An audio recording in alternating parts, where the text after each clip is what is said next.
Hello. It's such a pleasure to be with people who I think are friendly to the Oath of Hippocrates, which is not in good repute in a lot of places where I have been. And it's also a great pleasure to meet some of the authors of articles in our journal, Dr. Calhoun and Dr. Coleman, and great to hear them speak in person. This is the very imposing headquarters of the Association of American Physicians and Surgeons. You can see the Oath of Hippocrates on the wall, and you can see sort of a side view of the Bill of Rights.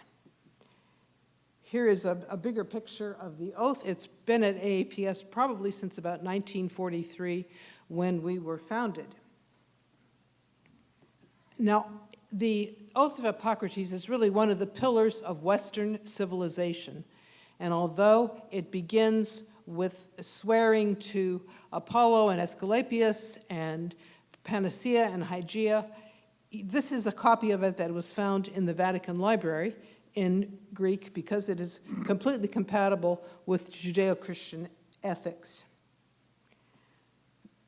This is the University of Arizona College of Medicine. Soon after it was founded, I did not go to medical school there, but I did work in the biochemistry laboratory for a while. And out in front, you can barely see a picture, or a big statue of Hippocrates. It was a beautiful reflecting pool. You couldn't get into the medical school without passing him by.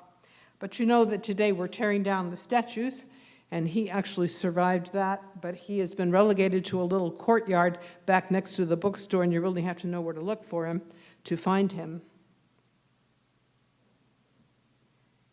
This, you can hardly see the medical school now either. It is being just completely overshadowed by the biggest construction project in the state of Arizona. It's worth about $1 billion. They're expanding the Banner University Medical Center. There's a construction crane there. A lot of nonprofit hospitals, they're crying poor, like our medical school is, and oh, we have to have that Medicaid expansion, and we're just gonna go bankrupt, and you know, but there they are with this big construction project. The Oath of Hippocrates, as I said, is really in ill repute. It's considered archaic. It's even considered antisocial, I think, sort of. And I've done sort of a markup of it, although you know, the oath starts out with honoring God, and now we're supposed to honor the secular authorities. If you look through the various things that are used to substitute for it, including the AMA Principles of Medical Ethics. Honor your teachers, well, that's sort of questionable these days. That third one, I really should have put a big double strikeout through. The deadly drugs and abortion are prohibited, period, end of story. Now, that was already gone from the oath, which I took on graduation from Columbia University. After all, it was in the state of New York, which was a medical tourism destination for women wanting elective abortions. And we don't even need deadly drugs these days. We just starve and dehydrate people to death. We recently had a situation in Tucson at what used to be a Catholic hospital. I think it still is in name, although it was taken over by Tenet. And there was a big fight by one of my colleagues about a young man who had been declared brain dead, and despite no advance directives and the opposition of his next of kin, they were dehydrating him to death. And eventually he died despite all of the efforts that were made to try to save him, even to try to find out, maybe a second opinion about the diagnosis of brain death. I mean, people don't recover from brain death, but they do rather frequently recover from the incorrect diagnosis. We're supposed to prescribe for the good of our patients, and really that is controversial these days. We are supposed to be prescribed for the good of society, and population health is supposed to be our first priority. Do no harm. It's interesting that a lot of the substitute oaths that we use actually get rid of that phrase, do no harm, because occasionally in the interests of population health, it may be necessary to do harm to the individual patient. We're supposed to refrain from all seduction in the Oath of Hippocrates, sort of discussion these days about what you can get away with. And hypocrisy, said we never reveal confidences, and now we just make them available all the time under HIPAA, which is really a disclosure rule and not in any sense a privacy rule. The Oath of Hippocrates, or sometimes they call it a Hippocratic oath, which is really quite different from the original. It's bold, rise, just like I showed you. The American College of Physicians Charter of Professionalism is supposed to be our guide now. There's supposed to be a primacy of patient welfare, the principle of patient autonomy. I'm not sure exactly what that means. If you don't want a vaccine, or if you do want to try a treatment that is not approved by the Food and Drug Administration, then I don't know what your autonomy means. And then there's the principle of social justice. So what we've done is we've replaced all of these specific, very easily understood thou shalt nots, as in thou shalt not kill, with these very ambiguous things about what we are supposed to do. The core principles of bioethics, which really has sort of replaced the individualized Hippocratic ethics, there is a great series of 4 articles in our journal by Jeffrey Hall Dobkin, D-O-B-K-E-N. You may want to search our journal for those, and he speaks a lot about how bioethics has replaced the usual Hippocratic ethic of concern for the individual patient. And again, with social justice, and the social in front of something may invert the meaning of whatever comes after it. It used to be that our laws were based on the 10 Commandments. This is a woodcut from Nuremberg, about 1524, of Moses receiving the tablets of the 10 Commandments. I wanted to tell you about this book that I hope you all might want to read. This is by Dennis Prager, who is well known as a conservative radio commentator. He is also an Orthodox Jew and a biblical scholar. He's starting a series of books on the Hebrew Bible. Genesis is the second book. Exodus, although it's the second book in the Bible, is the first in his series. It's about God, slavery, and freedom. And it is a line-by-line, verse-by-verse translation of the Hebrew Bible with some very interesting commentary. We probably ought to look at the credentials of the people that we are listening to these days. That's very important, as you know. Moses was a foundling. He was raised as the adopted son of Pharaoh's daughter. He was a fugitive from justice. One day he killed an Egyptian because the Egyptian was abusing a Hebrew slave. He had to run away. He was a sheep herder for his father-in-law for 40 years. He was called from a burning bush that wasn't consumed, and somewhere in the book of Exodus he said, now if I tell people that, nobody's going to believe me. And was the author of just 5 books. But Albert Johnson, I have one of his books here. He was one of the leaders or the pioneers of the bioethics movement. Here's his book, The New Medicine and the Old Ethics. And he has got a whole long list of credentials. I can't fit them all here. He joined the Society of Jesus, surprisingly, in 1940 and was an ordained priest, but he resigned from the priesthood. From reading this book, you'd never guess that.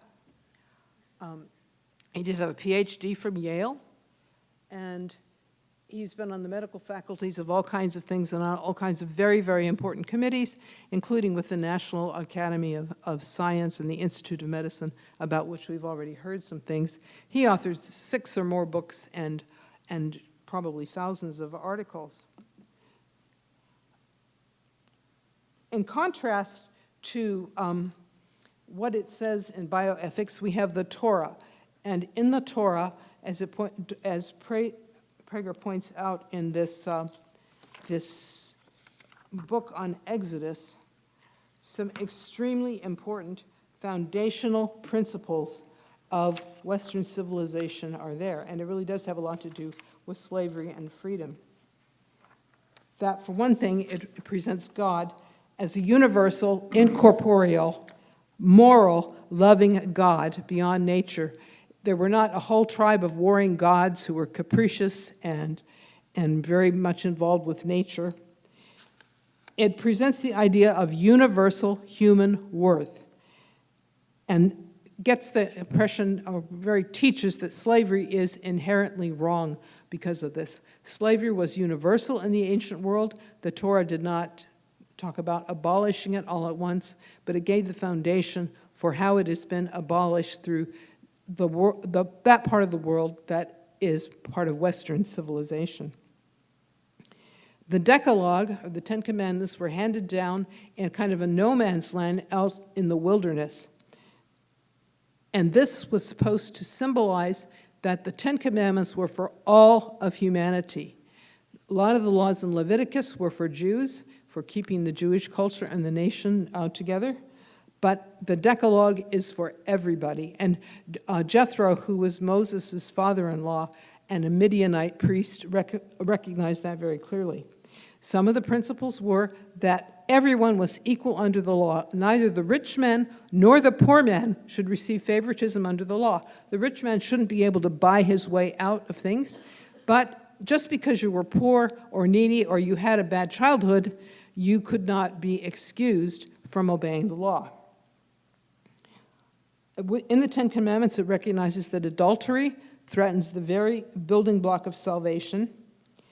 And one of the most important commandments in Prager's view that really encompasses most of the other is, thou shalt not steal. Thou shalt not steal anything that belongs to another. Not his life, not his spouse, not his reputation, and not his property. So I think the Hebrew Bible very clearly sanctifies the idea of private property and individual rights. You may remember in the book of Jeremiah, it talks about the prophet burying a deed somewhere because it was after the return of the exile, private property would once again be owned by Israelites. Extremely importantly, in Exodus, we see an outright ban on the practice of human sacrifice, which was virtually universal in the world at that time in all of the pagan religions. Prager also points out that if we have mass evil as opposed to just individual evil in human beings, it depends on lies. So the commandment against lying is also extremely important. As you might guess, the Torah has not been popular among everybody. Prager quotes from one of its best-known opponents, who said, "We are fighting against the most ancient curse that humanity has brought on itself. Against the so-called Ten Commandments, against them we are fighting," said Adolf Hitler. His life's mission, he said, was to destroy the tyrannical God of the Jews and his life-denying Ten Commandments. Other things that Hitler said were the Ten Commandments have lost their validity. Conscience is a Jewish invention. It is a blemish like circumcision. The heaviest blow that ever struck humanity was Christianity. In contrast, our National Socialist movement is more even than a religion. It is the will to create mankind anew.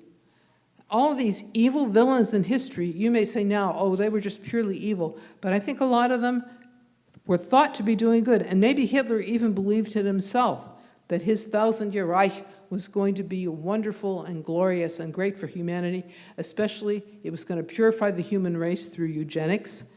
American eugenicists really admired the Nazis until a lot of the truth about the atrocities in the Holocaust came out. And the Nazis very much admired and imitated American eugenicists, including Margaret Sanger. Well, there have been other movements besides National Socialism to undercut the Torah or the foundations of our civilization. You can read about some of them in the brothers Karamazov, the last novel of Dostoevsky, I think one of the most important novels in Western civilization. One chapter that I especially like and I think is good to reread every now and then is called The Grand Inquisitor.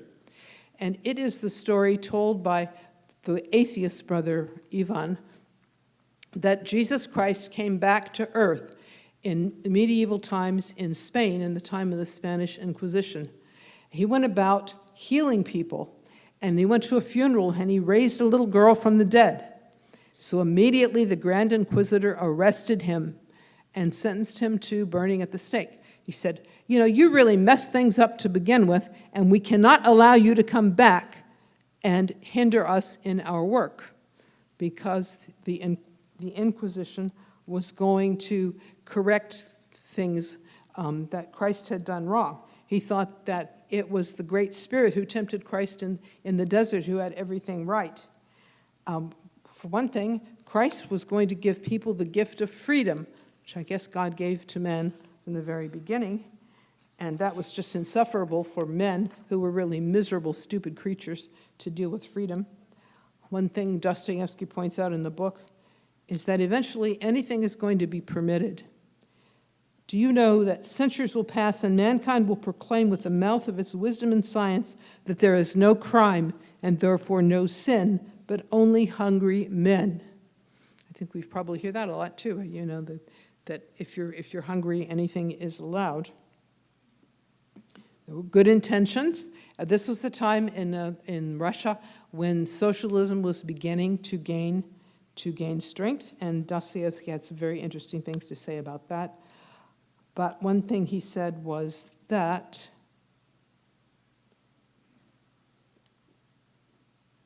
man will do anything if you will just support us.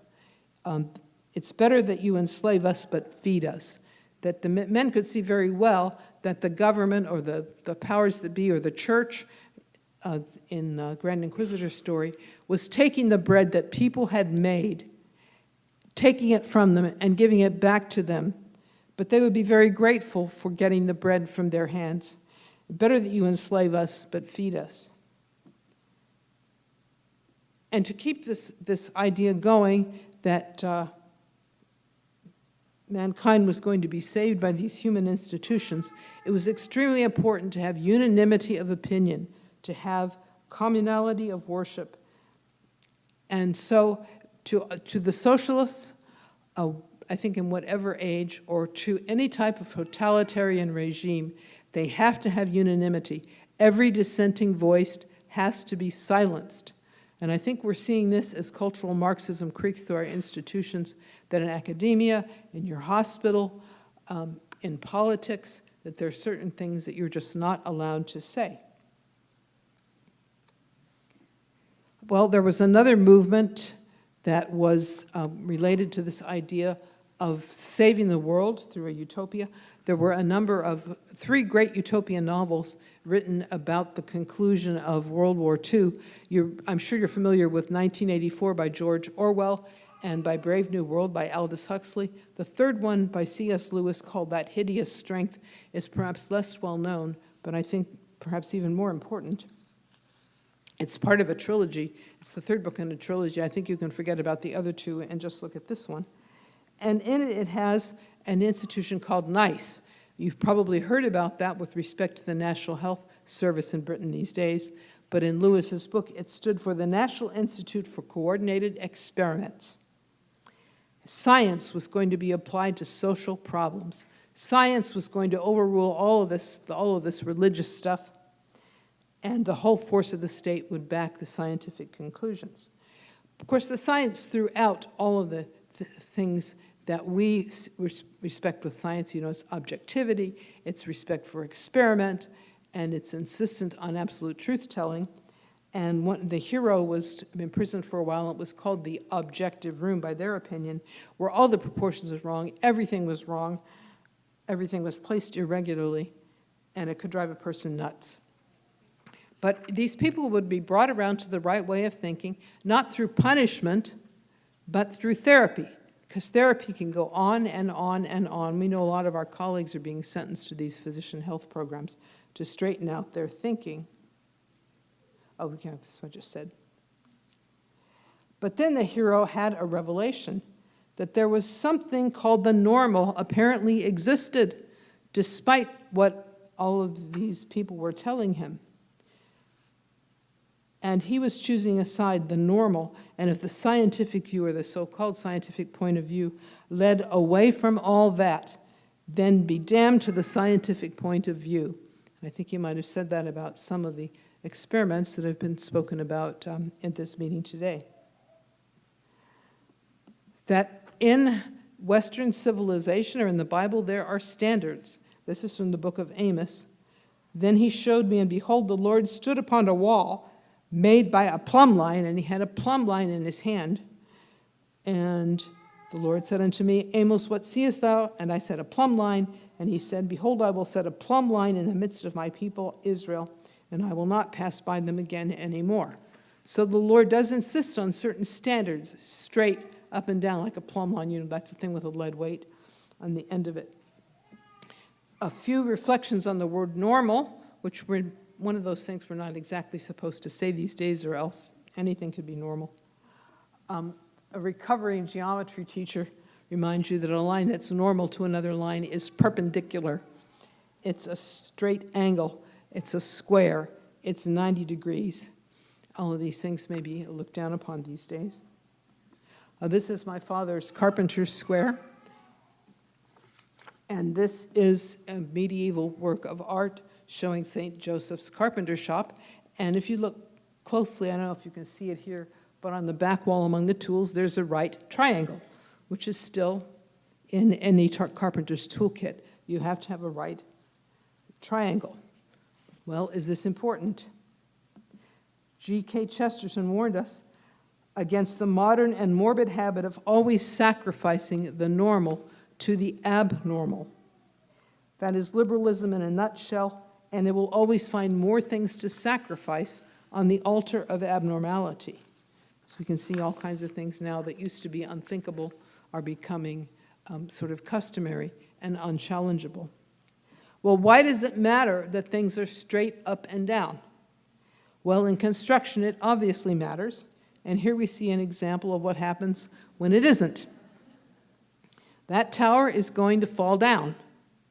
It hasn't yet because many millions of dollars have been invested in trying to keep it propped up, because after all, it is a great tourist landmark and has a great legacy. This is one of the methods that's being used to save it. That is 800 tons of lead counterweights that are put on one side of the leaning tower. And it's kept it from toppling. It eventually is going to fall down because all that masonry has been subjected to abnormal stresses for centuries. But in the meantime, we're keeping it standing up because it's so precious to us. The problem with the leaning tower is a bad foundation. And I think it's a great metaphor for what the problem is with our medical system today. It's built on a bad foundation. And the foundation is massive lies and theft. Many of our problems began in 1965 with the passage of Medicare, which is Title 18 of Social Security, which was passed during the New Deal of Franklin Roosevelt. And it was a lie from the beginning. People were told that they were getting a way of forced savings for their old age. It was like a pension. They would put in their little tiny bit of from their wages, and then when they were old, they would have an entitlement. And a lot of our sense of entitlement comes from this. The payroll tax was deliberately devised to make people feel entitled to something because they'd paid for it. But a little problem that the U.S. Constitution does not give Congress the power to create a pension program or an insurance program like this. And it would have been ruled unconstitutional, except for something that's been called the switch in time that saved 9. Franklin Roosevelt was planning to pack the Supreme Court and put in it more justices so that they could overrule these crusty old conservatives who were sticking to the letter of the law. And so they found a way to declare Social Security constitutional by saying, oh, it's not a pension plan, even though everybody believes that and every government agency says that, and it's all your literature. What it really is just a tax. And Congress can do whatever it wants with respect to taxes. If you've been following along the Affordable Care Act, you'll recognize that that's the same thing that Chief Justice Roberts did to salvage the Affordable Care Act. He said, oh, it's not a mandate that you buy insurance and punish you for not doing something. It is just a tax. Now that the tax has gone to zero, we'll see what happens with this rationale for constitutionality. But Social Security and Medicare is founded on a lie, and the foundation is also extremely weak financially. in that it has about at least $40 trillion in unfunded liabilities. That means that promises were made with absolutely no source of revenue to cover them. Now, how many think that if you have a building like this, the thing to do is to add more stories to the top of it and bring more people into it? Of course, the Medicare for All proposal is doing exactly that. And I guess from the standpoint of a Ponzi scheme, which the financing was recognized to be that from the very beginning, the way a Ponzi scheme keeps going and going and going and kicking the can down the road is by sucking in more and more investors. So the initial investors get a big payout, but the ones at the end don't do so well. And what it means for social justice to be mortgaging the futures of our young people is a question that isn't being asked. But if you're talking about social justice, you really ought to confront that question. So here we have the National Socialists, we have the British utopians, and we have the American Social Security system. And getting back to healthcare reform in America, I don't want you to read this abstract, but it did come from the Annals of Internal Medicine back in 1978. It was called A Marxist View of Medical Care. This was in the very prestigious Journal of the American College of Physicians.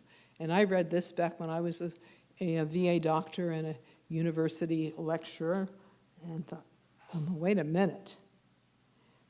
My medical organization, my specialty organization, is publishing something that seems to stop just short of calling for the violent overthrow of the U.S. Constitution and replacing it with a new utopia. Some of the highlights in A Marxist View were that the medical model that teaches health workers to serve individual patients detracts attention from progressive social change. You know, that's the oath of Hippocrates, where I will go for the good of my patient and prescribe according to the best of my ability and judgment. Well, we can't have that. We have a maldistribution of resources. Maybe we need to have required practice in underserved areas. Remember, this is back in 1978. Maybe a little variation on slavery. Complained a lot about capitalism, but said, well, let's just have a national drug and medical equipment formularies, and that will curtail monopoly capital. What we'll have instead is state capitalism. And it said that gaining control of the state through a revolutionary party remains a central strategic problem for activists struggling for the advent of socialism. And I think we maybe do have a national revolutionary party now that has taken over a good part of the Democrat Party. It's even too radical for Nancy Pelosi. About the Marxist view, remember that physicians have been in the forefront. Che Guevara and Salvador Allende were physicians. The complaint in the National Health Service and many others is that the private sector drains public resources and health workers' time. They sort of forget that the private sector makes the bread, it builds the hospitals. All of the wealth comes from the private sector. Capitalism or private enterprise creates the wealth, and socialism takes it and redistributes it, but it doesn't create anything more. It's a zero-sum game. The Marxist view also complained that the excellence deception, that doctors should really strive for competence and excellence and be the best. Well, that causes the emergence of new class hierarchies. We can't have that. So what they admired very much, the Chinese barefoot doctors, and I think we see sort of that happening now, that doctors are getting kicked out for not having maintenance of certification, but all kinds of practitioners with a few hundred hours of internet instruction are being paid the same as doctors, and in many cases preferred for doctors. Many patients think that their nurse practitioner is a doctor. We have Zeke Emanuel talking about too much emphasis on IQ. We have the American Academy of Medical Colleges saying our pre-med requirements are not what they should be. Why do you need calculus or organic chemistry? Which you need is something to raise your social consciousness.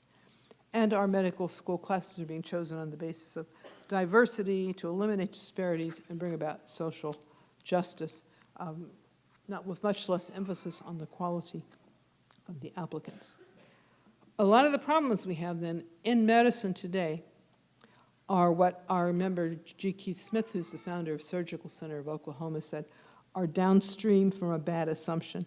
The assumption is that health care is the same thing as medical care, and that's the same thing as health insurance coverage, and that comprehensive third-party payments, which is managed care with all of its delights, is the same thing as insurance, which is actually a voluntary contract to share the risk of financial catastrophic loss. That affordable means that somebody else is paying, and that medicine is about serving equity, eliminating disparities, optimizing population health, that health is a right, and that rights are created by government. And a lot of this is based then on bioethics, we'll get to in a few minutes. What AAPS has been standing for is for a free market. And a lot of people think that we have a free market, which we have not had in medical care for many decades. A free market is voluntary. People are making decisions for themselves. Individual buyers and sellers. The buyer pays the seller directly without all of this middlemen and third-party payers. Every transaction benefits both parties. It's not a zero-sum game. There are honest price signals set by mutual agreement, and there is good, easy entry to the marketplace. The state of the free market in the United States is that about half of healthcare spending is already by government. About 90% passes through a third party. The great late Uwe Reinhardt, when he was giving his economics lectures, had all these pipes and valves and so on for a diagram of how the healthcare system works. And he showed that 85% of the revenue goes through the third parties. But the problem, the reason why it's so unaffordable, is the 15% that doesn't. The 15% that goes directly from the patient to the physician or to the other facility. So we really can't say that the problem is the free market when we don't have one. Actually, in the United States has a very low percentage of out-of-pocket spending compared with a lot of these wonderful utopias in Europe where patients actually do pay a higher percentage of the cost. Well, the results of all these attempts at reform for affordable insurance, which really has produced unaffordable insurance, like so many things named by Congress, it really means the opposite of what it says, is that while the consumer price index went up 47%, hospital prices went up 177%. The free market prices for things has really been remarkably steady. One example is one patient had a torn earlobe that QuickSurge.com, I think spoke at one of our AAPS meetings, would have done it for $250. And Banner University, the one with that big construction crane out front, charged $7,000 out of pocket. If you really want to know whether prices are too high in today's market, the way to find out is to look for an alternative in the free market and see if somebody can do it for less. So if you go to surgerycenterok.com and click on a part of the body, you can find the price, the facility, surgeon, and anesthesiologist all included for common procedures. These may be 1/10 of what Medicaid pays some supposedly non-profit hospitals. So medical care costs too much, and what the supposed Affordable Care Act has done has increased the percentage of healthcare workers doing administration from 1/3 to 1/2. The administrator to physician ratio is about 9-to-1. This is what you get when you're trying to assure equity by forcible means. And that true insurance was virtually outlawed by the Affordable Care Act. I think you have probably seen this graph somewhere before, but this started really going up like this with the advent of Medicare, which is supposed to be so inexpensive, but it takes just an army of bureaucrats to try to make sure that everybody's doing the right thing. And then we have these wonderful things like Medicaid that are supposed to be there to help the poor. But if you have patients, Medicaid patients, you'll find out that they're getting really terrible care. And if you're trying to provide care for them, you spend a lot of time fighting with everybody to try to get them some sort of decent services. Because what Medicaid managed care really is a cash cow for managed, what Medicaid really is a cash cow for managed care. A book that you might want to look into is called The Paradigm by Jonathan Cahn. He is a Messianic Jew who is a Bible scholar who talks about certain parallels between the time of the wicked King Ahab and his famous wife. She was a Phoenician princess who didn't like being shipped off to this backwater in Israel to be queen. So she was a very strong woman. She brought along her religion, and which was the worship of Baal and Moloch, which featured child sacrifice, which is a very handy thing to have when your religious rites featured orgies with temple prostitutes and just about every type of sexual perversion that you can imagine. Jezebel may remind you of somebody that you know, and this book tells a lot about that history and how history rhymes with some things in current things. One of the things about Jezebel was she was the great aunt of the founder of Carthage, which nearly destroyed Rome before Rome destroyed it. Carthage worshipped Baal and Moloch, had human sacrifice, was a great commercial power, and everything was concerned with trying to just make money and ethics. And while the utopians criticize American medicine for anybody who has self-interest and tries to make a dollar, it really is making huge amounts of money for these monoliths that are government favored. And the ethics that it is replacing care for our patients with is really lifeboat ethics. That what socialism does is create a scarcity of goods, and then it puts itself in charge of divvying up what remains. So a lot of bioethics, as Dr. Dobkin points out in all of his essays, is that what the bioethicists do is try to figure out who to kick off the lifeboat. Who doesn't get dialysis, who doesn't get intensive care, which babies don't get resuscitated, and questions like that, instead of trying to figure out how do we best meet the needs of our patients. Today, I think that as Chesterton, G.K. Chesterton thought that Carthage had not really been destroyed, that it may sound fanciful to say that men we meet at tea parties or garden parties are secretly worshippers of Baal or Moloch. This sort of commercial mind has its own cosmic vision, and it is the vision of Carthage. Well, do we believe in human sacrifice today? Well, how many babies do we abort for the purpose of making life better for some people? What about organ donors?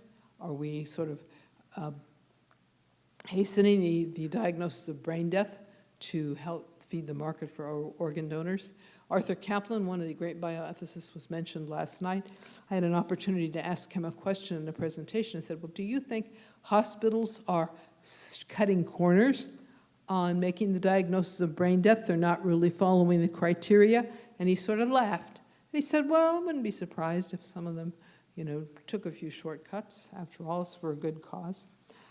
Our elderly are being shipped off to hospice very early. We're mortgaging the future of our young people. And then we have all of these gender, what we call it, gender dysphoria. We're going to be castrating little boys and forcing women into doing men's job for which they do not have the strength, and they will always lose and get hurt besides. So what is the solution? What do we do? I think we need to restore our ethics. And we won't really have any healthcare reform until we shore up the foundations of Western civilization. This was an excellent series, even though Alec Baldwin was the star, about the trials at Nuremberg. The Supreme Court justice that he represented was asking, well, what do we do in trying these Nazi criminals? How do we come up with something that will have a precedent that will be respected in the future. After all, the Germans had a good point. You won, we lost, shoot us already. They were all abiding by the law of the land. They were doing what was not only permitted, but perhaps even required. How do we pass judgment on them? And the justice said he found a little tablet, had the 10 Commandments on it, that somehow survived in the Ministry of Justice in Nuremberg, the Palace of Justice in Nuremberg. And that was what they were going to go back to try to restore what was right and wrong. We hear a lot all these days about how society is responsible, that we as a society are collectively responsible for solving all the world problems.